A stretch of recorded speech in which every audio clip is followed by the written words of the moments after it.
এই যা যা, একদম জ্বালিয়ে মারলি তোরা। তোদের পাহারা দিতে গিয়ে না আমার সারাটা দিন কেটে যায়। এই যা যা।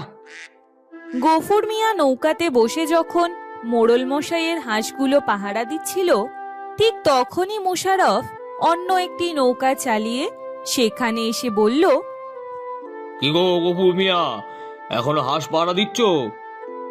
কি করব ভাই, এইটাই তো আমার কাজ। সত্যি বাপু, তোমাকে যত দেখি তত অবাক হই। বলি এভাবে আর কতদিন পরের হাঁস পাহারা দেবে? এবার নিজের জন্য কিছু ভাবো। আমার জন্য আর ভেবে কি করবে, কপালে যা আছে তাই হবে। বোকার মতো কথা বলো না তো, এবার নিজের জন্য একটু ভাবো। মোড়ল মশাইয়ের তো কম নেই, এত এত হাঁস যে পাহারা দাও, তার যোগ্য পারিশ্রমিক পাও। ওভাবে বলো না ভাই, মোড়ল মশাই আমায় যথেষ্ট দেখে, যা দেয় তাতে আমাদের খেয়ে পড়ে ঠিক চলে যায়।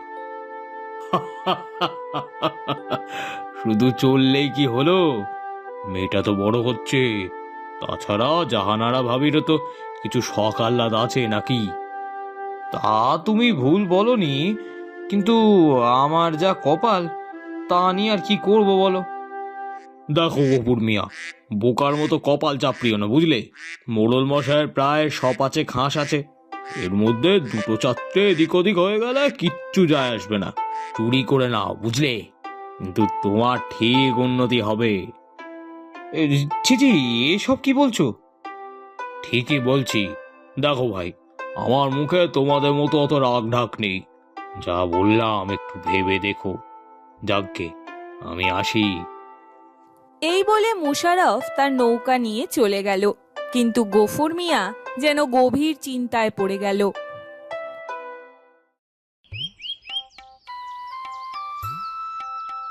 সাদিয়া, এই সাদিয়া, সারাদিন শুধু টোটো করে বেড়ানো, একটা সময়ও ডেকে পাওয়া যায় না।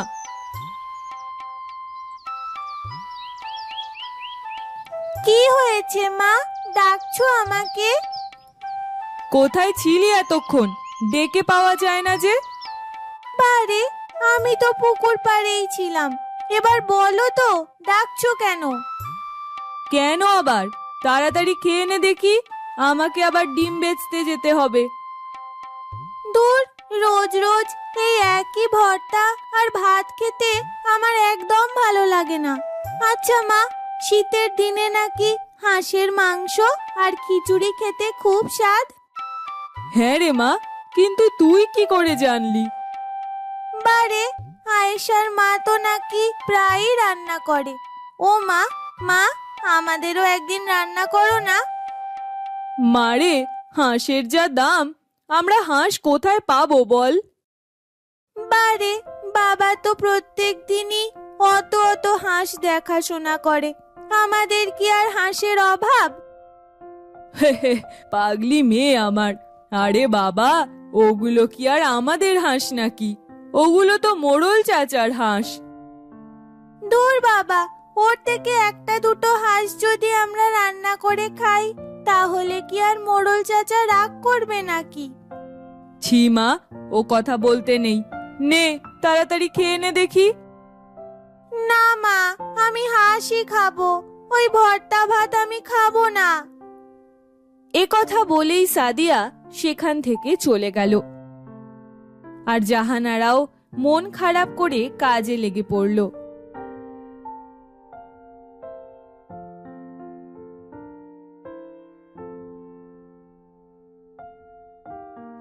এ কি জাহানারা, আজ আসতে এত দেরি হলো যে?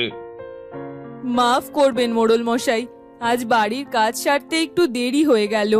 আমি এক্ষুনি খামার বাড়ি থেকে ডিমগুলো নিয়ে বেচতে যাচ্ছি। বেশ বেশ, তাই করো। আর হ্যাঁ, কালকে থেকে এত দেরি করো না কিন্তু। আচ্ছা মোড়ল মশাই, আপনি একদম চিন্তা করবেন না। এ কথা বলেই জাহানারা খামার বাড়িতে চলে গেল।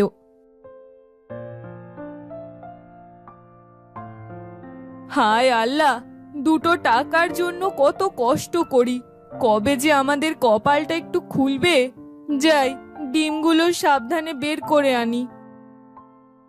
জাহানারা ডিমগুলো নিয়ে বাজারের দিকে রওনা হলো।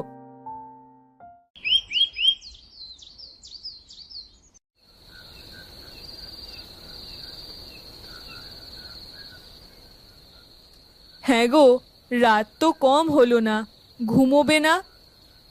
আহ, ঘুম আসছে না গো গিন্নি। ভাবছি সারাদিন কত কষ্ট করি, অথচ দিন শেষে ওই হাতে গোনা মাত্র কয়েকটা টাকা পাই। ঠিকই বলেছ, আমিও ভাবছি না জানি আর কতদিন এভাবে চলবে। শোনো না, আজ মোশাররফ ভাইয়ের সঙ্গে কথা হচ্ছিল, বুঝলে, দেখা হয়েছিল। ও কি বললো জানো? কি বললো? বললো মোড়ল মশাইয়ের তো অনেক হাঁস, দু চারটে চুরি করলে তার খুব একটা ক্ষতি হবে না। আচ্ছা তুমি বলো, এটা কি সম্ভব? হ্যাঁ গো, আজ মেয়েটাও বড্ড বায়না ধরেছিল, হাঁসের মাংস আর খিচুড়ি খাবে। এমনই পোড়া কপাল, সারাদিন হাঁস নেড়েও মেয়েটাকে খাওয়াতে পারছি না। দুঃখ করো না গো, সবই আমাদের কপাল। নাও, এসব চিন্তা না করে এবার ঘুমাও দেখি। এই বলে জাহানারা আর গফুর মিয়া ঘুমিয়ে পড়ল।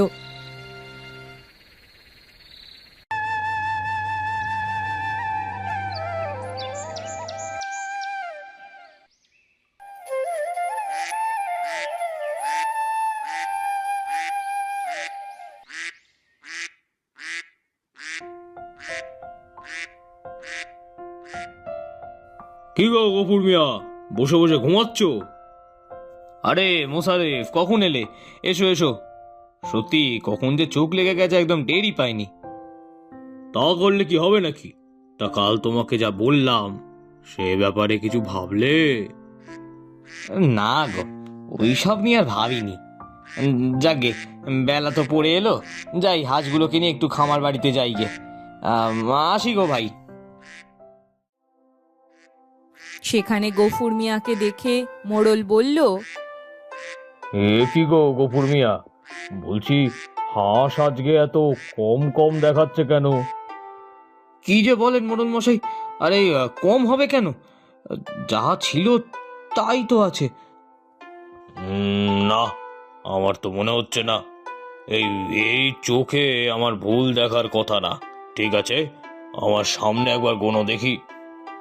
মোড়লের কথায় গফুর মিয়া এক এক করে হাঁস গুনতে লাগলো। 1 2 3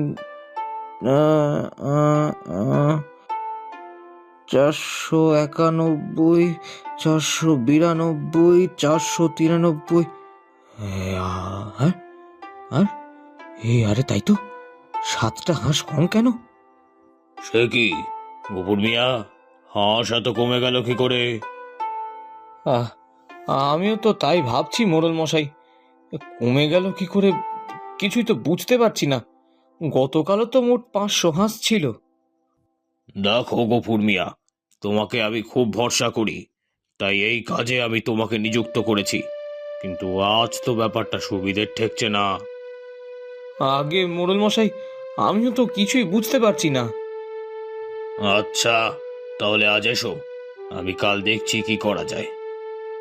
মোড়লের কথায় গফুর মিয়া বাড়িতে ফিরে গেল।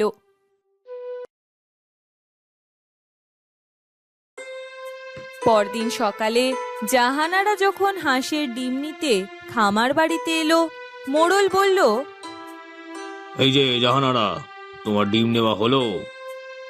আজ্ঞে মোড়ল মশাই, প্রায় হয়েই এসেছে। বেশ তো, অনেকদিন হলো ডিমগুলো গোনা হয়নি নিজের চোখে, গোনো দেখি আমার সামনে। আচ্ছা মোড়ল মশাই, আমি আপনার সামনেই গুনছি। 1 2 3 4 224 225। আরে, আজ ডিম এত কম কেন? আমিও তো ওটাই ভাবছি, কালকে হাঁস কম, আজকে ডিম কম। তোমাদের ব্যাপারটা কি বলো তো? এইসব আপনি কি বলছেন মোড়ল মশাই? ঠিকই বলছি গফুর মিয়া। গফুর মিয়া, কোথায় গেলে? মোড়লের ডাকে গফুর মিয়া ভেতরে এসে বলল, আগে মোড়ল মশাই ডেকেছেন আমায়? হ্যাঁ ডেকেছি।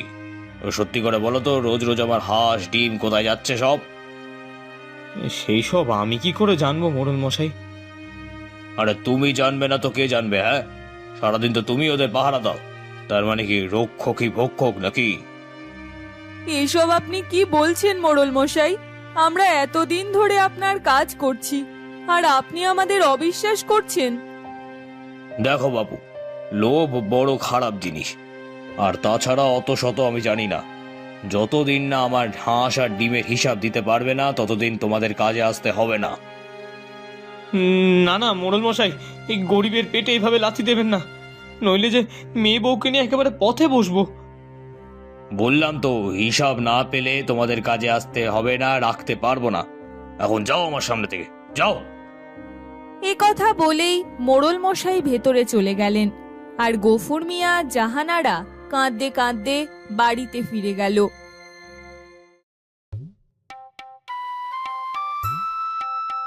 আহা গিন্নি, কি করেছো গো? সারা বাড়ি তো হাঁসের মাংস একেবারে ম ম করছে। এমন গন্ধে খিদেটাও বেশ জাঁকিয়ে পাচ্ছে।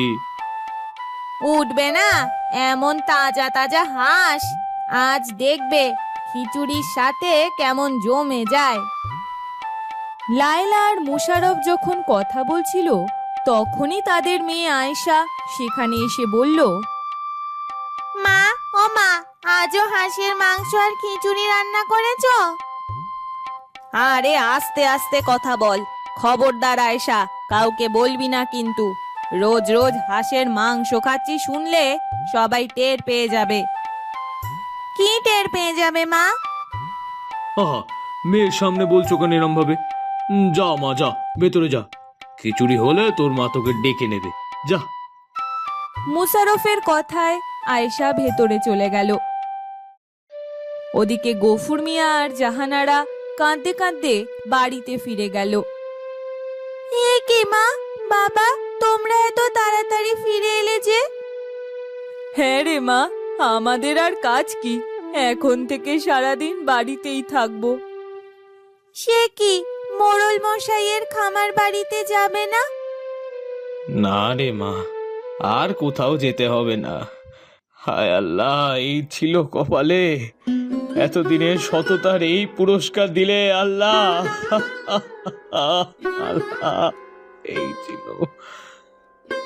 ওগো কেঁদো না, আল্লাহ আছেন। আমরা কোনো পাপ না করলে আল্লাহ নিশ্চয়ই বিচার করবে। কবে করবে বিচার? এবার যে আমাদের না খেয়ে মরতে হবে গিন্নি। এইসব তোমরা কি বলছো? আমি তো কিছুই বুঝতে পারছি না। তোকে আর কিছু বুঝতে হবে না মা, আমরা নাকি হাঁস চুরি করেছি, ডিম চুরি করেছি। হায় আল্লাহ, তুমি দেখো। এই বলে জাহানারাও কাঁদতে শুরু করলো।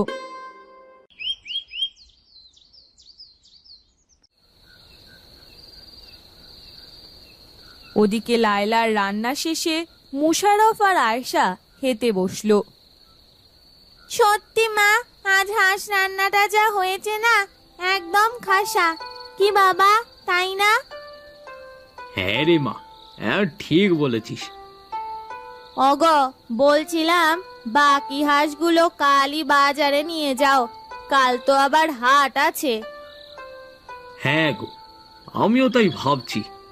যাই, যাই, এবার একটু শান্তিতে ঘুমাই। এই বলে মুশারফ ঘুমাতে চলে গেল।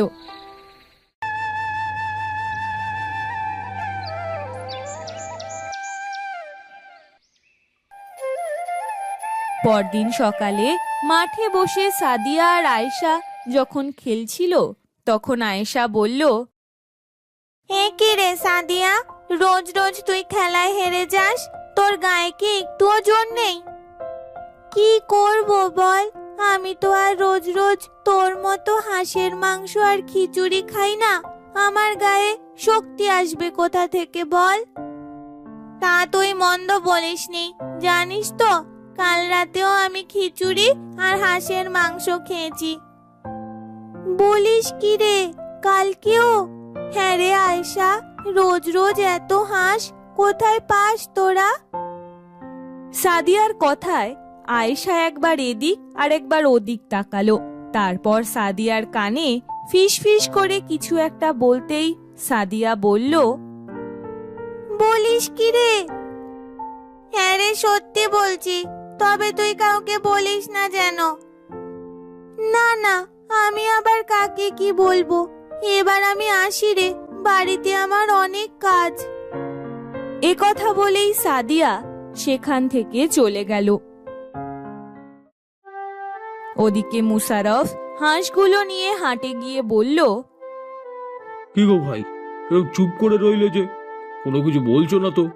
বলো কত দেবে? আরে বললাম তো, এই হাঁস আমি জোড়া 1000 টাকার বেশি একটা টাকাও দিব না। দিলে দাও, নালে বাড়ি যাও। না না ভাই, এমন খাসা হাঁস আমি অত কমে দেবো না। তার চেয়ে বরং এগুলো আমি নিয়েই যাই। এই বলে মুশারফ হাঁসগুলো যখনই ফেরত নিতে গেল, তখনই মোড়ল এসে তার হাত খপাত করে ধরে ফেলল। কি হে মোশারফ, হাঁসগুলো আমি নিলে তোমার ক্ষতি হবে নাকি? এ কি মোড়ল মশাই, আপনি এখানে? কেন মোশারফ চাচা, মোড়ল চাচাকে দেখে তুমি ভয় পেয়ে গেলে নাকি? না না, মানে ভয় পাবো কেন? ভয় পাচ্ছি না। বারে, তোমাকে দেখে তো মনে হচ্ছে খুব ভয় পেয়েছো।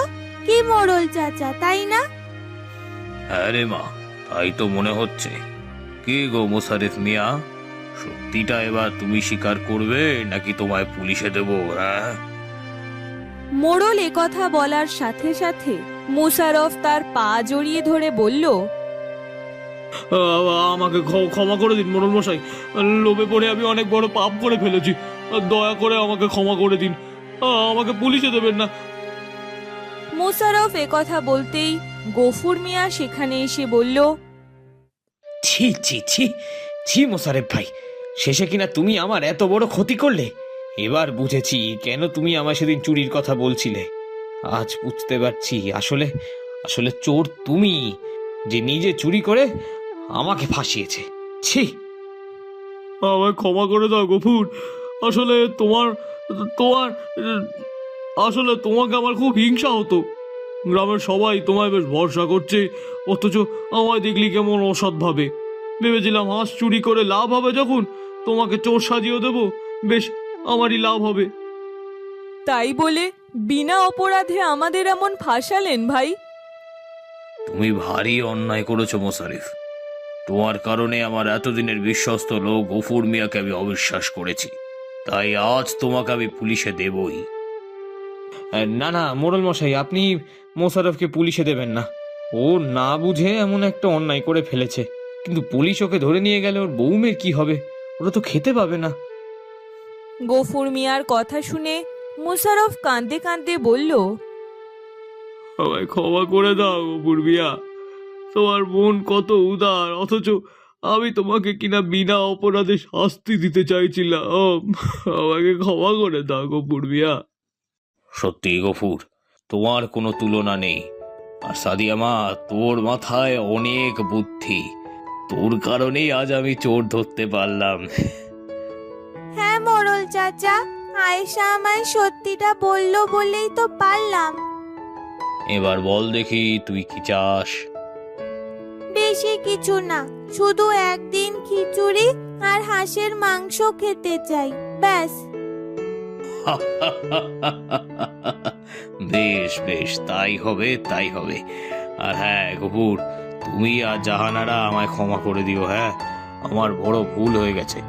পরের ষড়যন্ত্রে আমি তোমাদের অবিশ্বাস করেছি, তাই আজ থেকে আমি তোমাদের দ্বিগুণ বেতন দেব। সত্যি মোড়ল মশাই? আরে হ্যাঁ গো হ্যাঁ, তাহলে কাল থেকে আবার কাজে লেগে পড়ো। এ নিয়ে আর চিন্তা করবেন না, চল মা, এবার বাড়িতে চল। এই বলে জাহানারা, গফুর মিয়া আর সাদিয়া খুশি মনে বাড়িতে চলে গেল।